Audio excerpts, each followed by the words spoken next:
Alexandra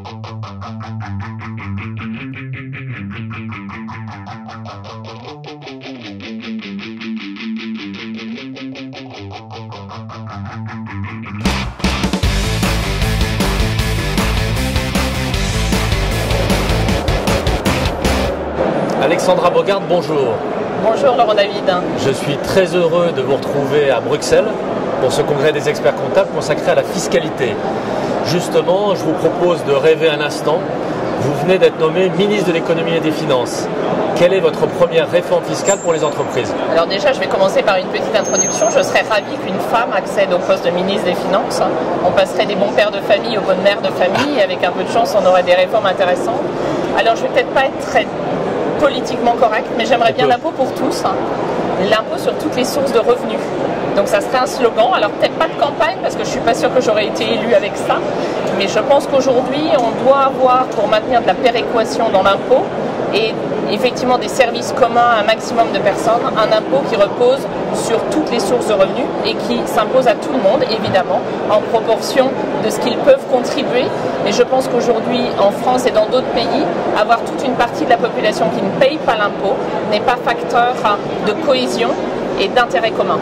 Alors justement, plus profondément, qu'est-ce que vous en attendez d'une telle réforme?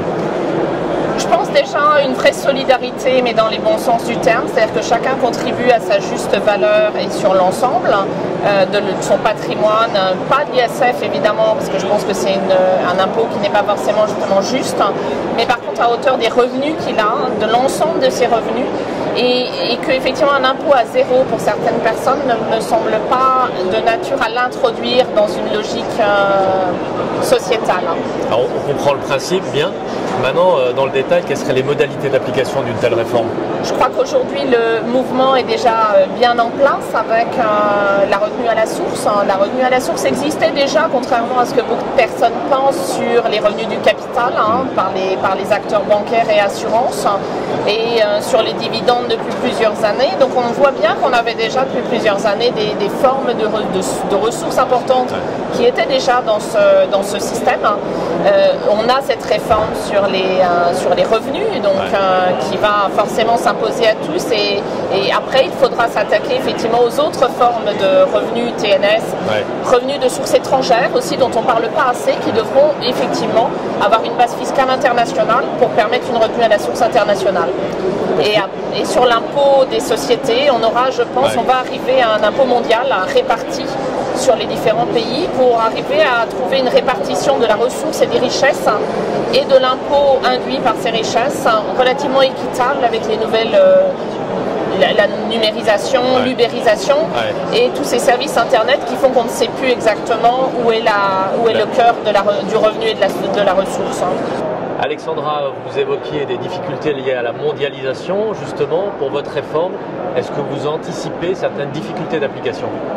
Alors clairement, effectivement, sur le plan national, je pense que le chemin est déjà très avancé sur toutes les formes de revenus, que ce soit les revenus à la source sur les dividendes, sur les revenus du capitaux, sur les salaires et les revenus salariés, ça c'est évidemment quasiment déjà fait.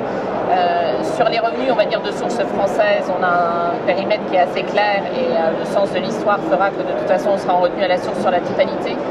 Sur les revenus mondiaux, je pense qu'il y aura une prise de conscience collective. Il y a déjà beaucoup de réflexions en place. Démarre, là. Voilà, le CDE, la Commission européenne. L'amende infligée à Apple, enfin je pense que... Exactement, au niveau des US, tout le monde a bien conscience que de toute façon la répartition du revenu au niveau mondial est très compliquée et que personne de toute façon en ayant des politiques locales n'arrivera à gérer ce problème-là. Donc il n'y a qu'avec une entente internationale bien réfléchie et bien pensée qu'on aura effectivement la possibilité d'avoir chacun notre part et la bonne part correspondant aux revenus du pays.